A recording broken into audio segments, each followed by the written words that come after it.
What's going on, everyone?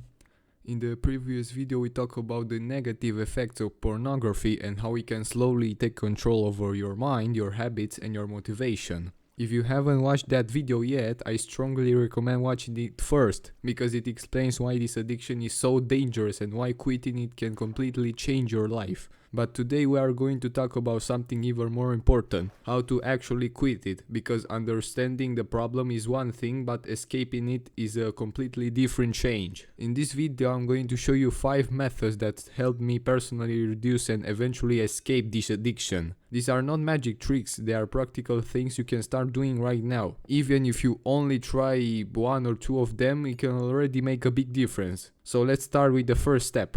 So the first step is remove instant access. The first thing you should do, and you can literally do this right now, is pick up your phone and uninstall or deactivate every app that pushes you to relapse. And this is extremely important because many people underestimate how powerful visibility is. When an app sits on your phone screen, your brain sees it constantly, and every time you see it, it creates a small reminder in your mind. That reminder slowly builds into temptation, and when you remove the app completely, something interesting happens. It disappears from your home screen, it disappears from your menu, and the only way to open it again is by going into settings and reactivating it. That extra effort creates something very important, a barrier, and barriers are powerful. Think about cigarettes, for example. If someone wants a cigarette, they usually don't have infinite cigarettes in their house. They have to go outside, they have to walk to a store, they have to spend money,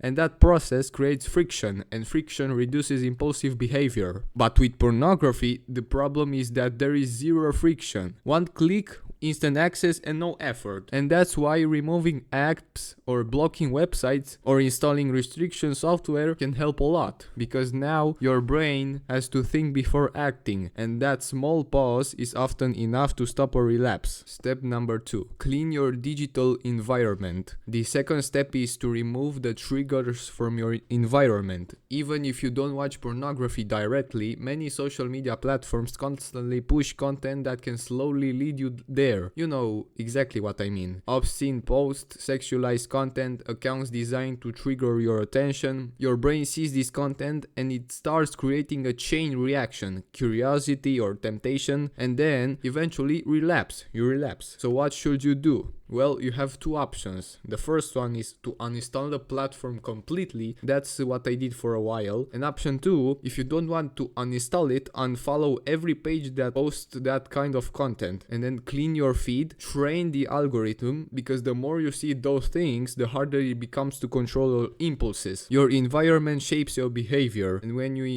your environment constantly pushes temptation in front of you, discipline alone is not enough. And you have to remove the triggers. The third step, and one of the most unknown, is to avoid relapse locations. This step is something many people never think about, but it's incredibly powerful. You need to avoid the places that you associate with relapsing. Every addiction has certain environments where it usually happens. For many people it's like lying in bed with the phone, sitting alone in the bathroom, being bored late at night, and these places become mental triggers. Your brain starts associating them with the habit. So when you enter that environment, the urge appears automatically. And what can you do? Well, it's simple. Simple changes can break that association. For example, if lying in bed with your phone triggers you, leave your phone on your desk before sleeping, or even better, leave it in another room. If the bathroom is a trigger, don't bring your phone then at all. Small changes like this reduce the chances of relapse dramatically, because you're removing the situations where the addiction usually happens. Step number 4 is to stop counting the nofap days, because the fourth step might surprise you. Just stop obsessing over how many days you haven't relapsed, because many people treat this like a record, like you go on nofap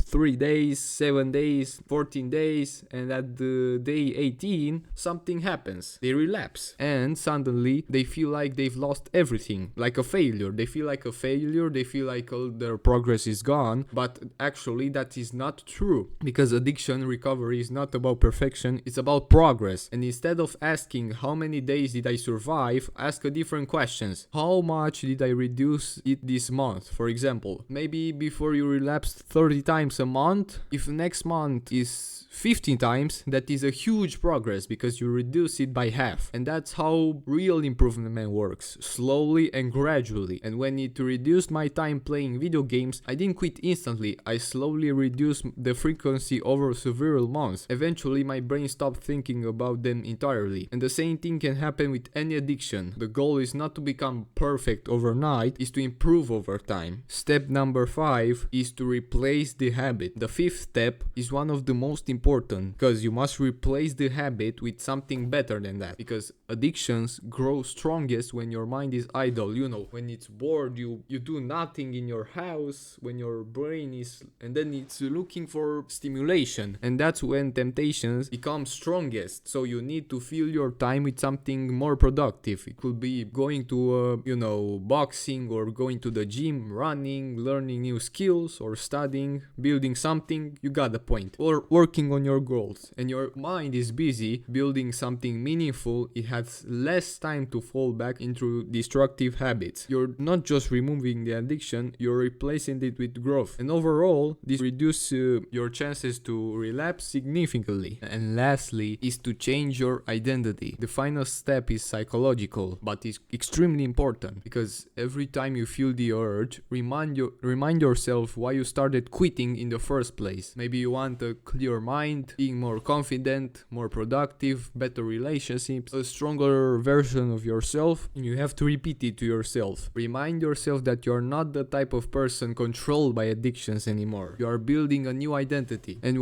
when your identity changes, your actions start changing automatically, because people naturally act in ways that match who they believe they are. So start telling yourself that I'm grateful that my mind is not controlled by addictions, or I'm someone who builds discipline, because every time you feel tempted to open this app, you have that quick reminder, but the fact that you are not that type of person, and slowly that identity becomes real. Those were the methods that helped me escape these addictions. They might not be easy, but they work, and you apply them consistently, your life can change more than you imagine. Remember, progress is not about being perfect, it's about becoming better than yesterday. And if this video helped you even a little bit, share it with someone who might need it, because a lot of people are struggling with this silently. Well, thanks for watching, and I'll see you in the next video.